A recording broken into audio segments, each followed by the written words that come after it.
একদিন একজন গরিব লোক রাস্তায় 10টি টাকা পেল। সে ভাবতে লাগলো, এই 10 টাকায় কি কেনা যাবে। সারাদিন এই 10টি টাকার চিন্তায় সে সময় নষ্ট করে ফেলল। পরে সেই 10 টাকা ফেলে দিল। সে বলল, হে আল্লাহ, এই 10 টাকার জন্য আমি আজ সকাল থেকে আপনাকে একবারও স্মরণ করিনি। সেই সব লোক আপনাকে কিভাবে স্মরণ করে যাদের লাখ টাকা আছে? আল্লাহ সুদ হারাম করে দিয়েছেন, আমরা ব্যাংক বানিয়েছি। আল্লাহ জীবনকে সীমিত করেছেন, আমরা ঘড়ি বানিয়েছি। আল্লাহ পর্দার হুকুম দিয়েছেন, আমরা টিভি, ডিভিডি, ডিশ দিয়ে বেহায়ামি সর্বসাধারণের জন্য করে দিয়েছি। আল্লাহ বলেন, কোরআনে তোমাদের সফলতা, আমরা অক্সফোর্ডের বইকে সফলতা বানিয়ে নিয়েছি। আল্লাহ মিথ্যা বলা নিষেধ করেছেন, আর আমরা এপ্রিল ফুল পালন করা শুরু করে দিয়েছি। আল্লাহ বৃদ্ধ বয়সে মা বাবার সেবা করতে বলেছেন, আমরা বৃদ্ধাশ্রম বানিয়ে ফেলেছি। আজ মুসলমান এই জন্য দুশ্চিন্তায় যে যাকে খুশি করার তাকেই তো রাগিয়ে ফেলেছি। দয়া করে সবাইকে ফরওয়ার্ড করুন, কারণ নেকির দাওয়াত দেওয়ায় নেকিকারীর সমান সওয়াব পাওয়া যায়। একটু ভাবুন, আজান যখন হয় তখন টিভির ভলিউম কমানো হয়, কিন্তু নজর টিভিতেই থাকে।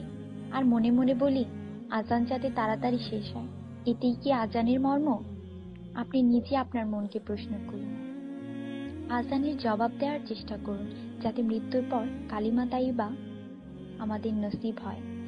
অনুরোধ, এই মেসেজটি সবার কাছে পৌঁছে দিন। বন্ধুরা, আমাদের দাওয়াতে যদি কেউ না আসে, আমরা রাগান্বিত হই।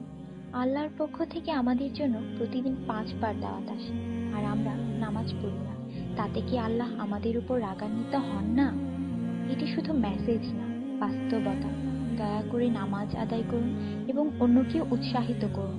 যিনি এই মেসেজ পড়েন তাদের উপর আল্লাহ আরো রহমত দিন, এবং যিনি এই মেসেজ ফরওয়ার্ড করেন তার ভালো ইচ্ছা আল্লাহ পূরণ করুন এবং হিদায়াত করুন। নামাজের চিন্তা করুন, ব্যালেন্সের না।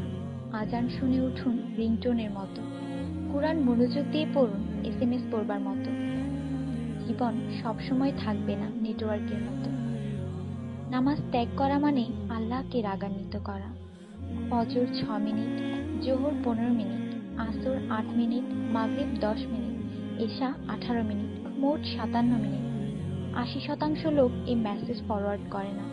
দয়া করে আপনি করুন। আল্লাহ সবার মঙ্গল করুন। আমিন।